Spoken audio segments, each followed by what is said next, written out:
자, 진짜로 열받는 일이 생기네 보니까 일본 기업이 네이버를 압박해서 네이버의 자회사인 라인을 일본 기업한테 팔으라고 압력을 넣습니다. 일본 정부가 개인 기업의 지배 구조에 개입해서 지분을 팔라말라 할 권한이 없잖아요. 그런데 웃긴 것은 대한민국 정부가 적극적으로 나서서 막아줘야 되잖아. 근데 안고 있어요. 그것을 수수방관하고 있어요. 그냥 팔리기를 바라는 것 같아요, 속으로. 이거 있을 수 없는 일이 생긴 거잖아요. 이 라인은 2011년도 6월 달에 일본에서 그 서비스를 출시하는데요. 네이버와 소프트뱅크의 손정희 씨, 일본 사람이죠. 그분이 반반씩 투자해서 세계적인 메신저도 성공시킵니다.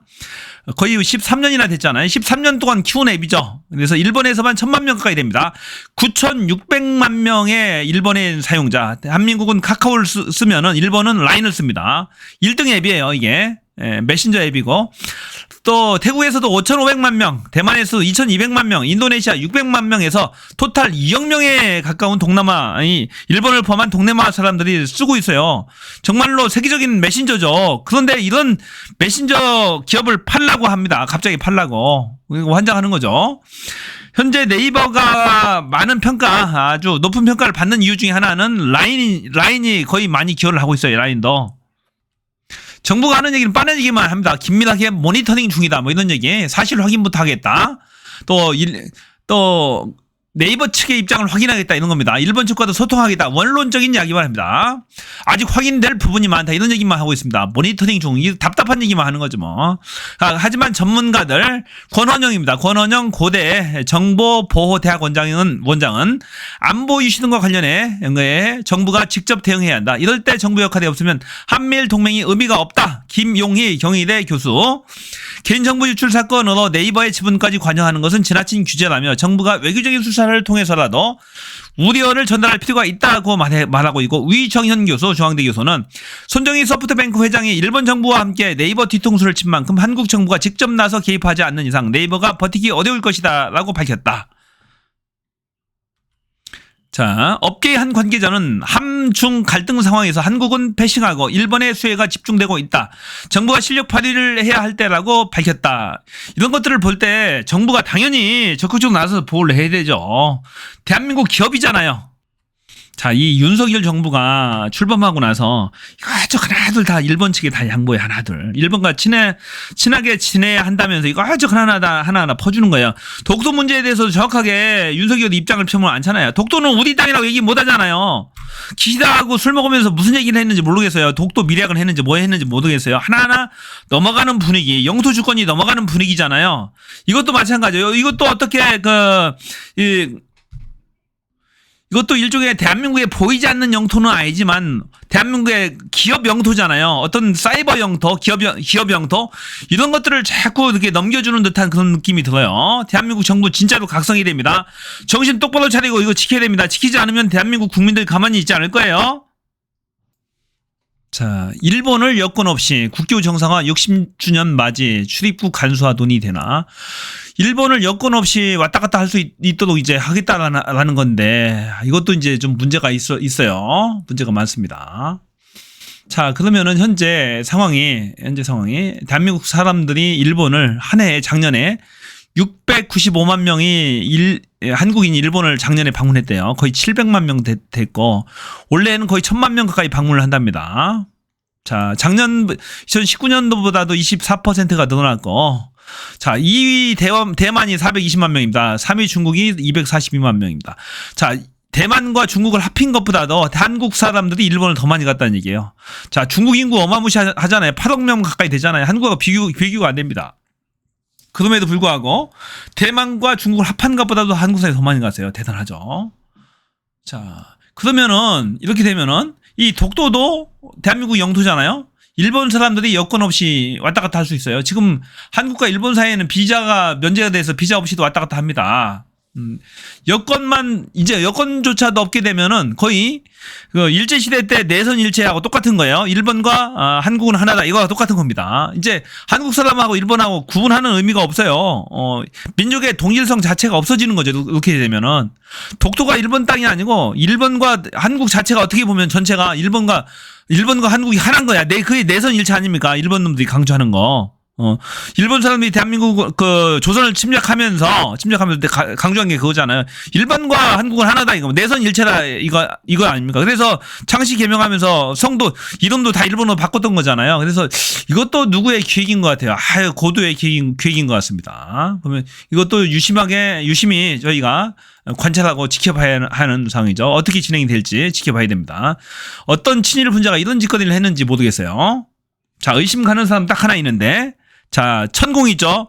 또 김태효 있죠? 그 다음에 그 두 사람의 영향을 가장 많이 받는 사람이, 자, 윤석열과 김건희잖아요. 그러면은, 이거 유심히 우리가 놓치지 말고 진짜로 지켜봐야 됩니다. 눈 뜨고 지켜봐야 할 일이에요. 어떤 그 장점과 단점을 면밀히 검토를 해봐야 되는 거죠. 갑작스럽게 추진할 문제가 아닙니다. 이 문제는. 자, 윤석열과 이재명 대표가 내일 만납니다. 내일 오후 2시에 만나기로 했죠. 차담 형식으로 만나는데 이재명 대표가 일방적으로 많이 얘기할 거예요. 윤석열은 듣는다고 했으니까 특별히 윤석열은 할 말이 없을 거예요. 국무총리 임명에 대해서 의견 듣는 정도가 될 겁니다. 그래서 독대는 없을 듯하고요. 그 내용 관련해서 한번 잠시 볼게요. 자, 내일 오후 2시에 용산 대통령실에서 차담 형식이랍니다. 차담 형식, 영수회담 진행. 대통령실에서는 정진석 비서실장, 홍철호 정무수석, 이도훈 홍보수석 3명이 나오고, 민주당에서는 천준호 당대표 비서실장, 진성준 정책위의장, 박성준 수석대변 등이 참석합니다. 민주당에서 4명이 참석하네요. 여기도 대통령실도 4명이 참석하죠. 4대4 회의가 되겠네 보니까. 자, 차담 형식이고요. 오찬이나 만찬이 아닌 차담 형식. 자, 밥 먹으면서 얘기하기는 불편해요. 얘기하기도 불편하고 많은 얘기를 못 하죠. 자, 뭐 밥까지 먹을 정도의 친한 사이는 또 아니잖아요. 불편한 사이죠. 자, 차담 형식이 이야기를 자유롭게 나누는데 유리하다고 해서 판단해서 그렇게 선택을 했고, 특별히 의제 제한이 없습니다. 의제 제한이 두지 않기로 한 것이고, 자, 회동 순서는 윤석열과 이재명 대표가 순서대로 모두 발언을 한 뒤에 비공개회의로 전환을 합니다. 그리고 약 1시간, 그때부터 1시간 정도 회의를 할 가능성이 있고, 하다 보면 좀 더 길어질 가능성이 있겠다. 그런 얘기입니다. 그런 얘기고, 또 독대할 가능성이 있겠는지 없겠는지를 봐야 되는데, 독대 가능성은 높지 않다. 민주당에서 원치를 안 한다고 합니다. 왜냐하면 독대를 하게 되면은 여러 말들, 또 윤석열 측에서 여러 잘못된 정보들을 언론에 흘리면서 이상한 언론 플레이를 할 수가 있어요. 그러면은 입증할 방법이 없잖아요. 이건 뭐 녹음을 할 수 있는 것도 아니고 언론에 공개되는 것도 아니라서 일방적으로 당할 가능성이 있어요. 그래서 증인들이 많이 참석하는 2+2라든지 뭐 3+3이라든지 이렇게 다 모인 자리에서 공개적으로 얘기하자는 얘기죠. 이재명 대표 측은. 그게 맞겠죠. 독대해봐야 좋을 게 한 개도 없습니다. 그런데 여기서 합의될 것은 별로 없어요. 제가 봐서는. 그냥 일방적으로 얘기할 겁니다. 얘기할 건 뭐냐면은 25만 원 전국민 재난지원금 줘라. 그리고 특검법, 최상병 특검법, 그 다음에 이태원 특검법 순서대로 할 겁니다. 이 순서대로. 더 한다면은 도이치모터스 특검법 이 정도까지 얘기할 것 같아요. 할 얘기 의제 제한 없이 그냥 할 얘기 다 하기로 했잖아요. 근데 윤석열은 제가 봐서는 하나도 받아주지 않을 겁니다. 듣고만 있을 거예요. 그래서 야당 대표와 소통했다. 회의했다. 이런 얘기 할 겁니다. 이 회의 자체가 웃긴 게 뭐냐면은 이 윤석열이가 2년 동안 지금 이재명 대표를 안 만나준 거잖아요. 이재명 대표는 10차례 넘게 만나서 만나야 해결된다라고 했는데 한 번도 안 만나요. 안 만나준 이유는 범죄자는 만나지 않는다. 범죄 혐의자는 만나지 않는다. 이건데 더 웃긴 것은 자기 씨는 김건희라고 하는 대한민국 최대 범죄 혐의자하고 살고 있잖아요. 지 장모는 또 구속까지 돼 있잖아요. 또 이번에 정진석이 또 범죄자 같다. 범죄 1심, 2심 유죄 판결 확정받은 사람을 1심까지 확정받았나요? 그 데리고 좀 비서실장 임명했잖아요. 범죄 혐의자. 그 유죄 실형이 나왔다니까 거기는 6개월인가 나왔잖아요. 징역 6개월 나온 범죄 혐의자를 대통령 비서실장에 앉힌 사람이에요. 완전히 황당한 사람이잖아요. 그러면서 이번에는 지가 안 되게 생겨서 하도 후달리니까 지금 지지율이 여론조사에서 23% 찍으니까 화들짝 놀래서 소통하겠다고 나선 겁니다. 국민을 기만하려는 거죠. 속이려는 거죠. 하나 또 얘기는 들어주지 않을 것 같아요. 보니까 그저 자신의 면피 소통했다라고 면피 그리고 여론조사를 유리하게 국민을 좀 더 안심시키기 위해서 여론 조작하기 위해서 그런 것 같아요. 보니까 그게 다른 것 같아요. 제가 누누이 강조하는데 이 대통령실을 가면은 이 윤석열, 김건희 만나러 가면은 항상 먹는 걸 조심해야 됩니다. 하나하나 자기 강력한 유력한 대통령 후보군이잖아요. 이재명 대표는 지금 1등이잖아요. 하기 때문에 윤석열, 김건희 입장에서는 이 이재명만 제거하면 끝나는 거야.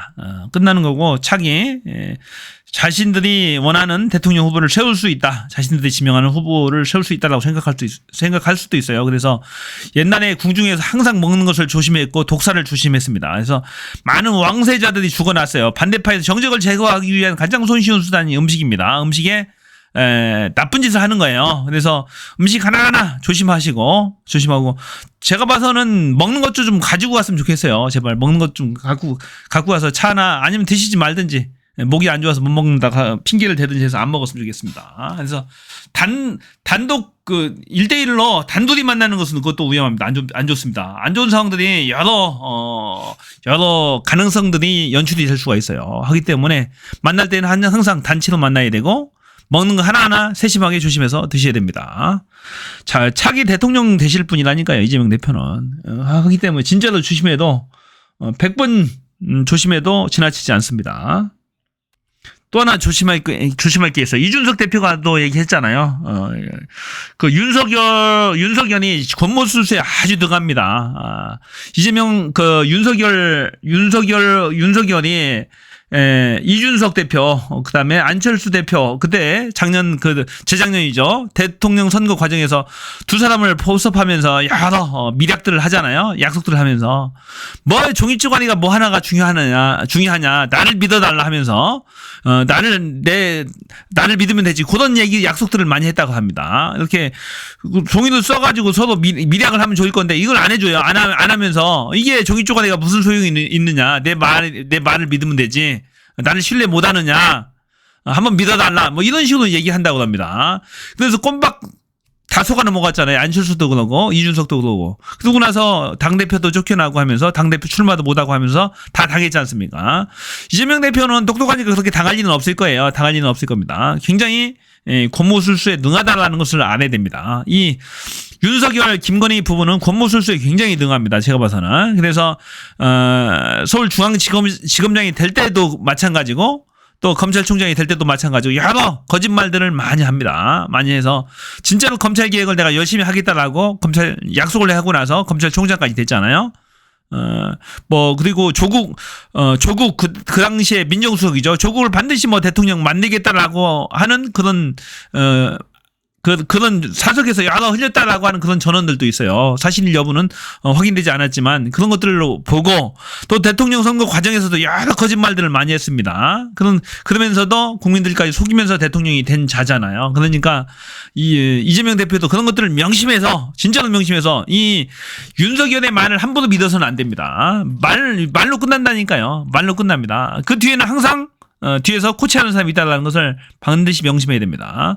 김건희와 천공과 항상 상의를 하고 있겠죠. 그렇게 보는 것이 합리적일 거예요.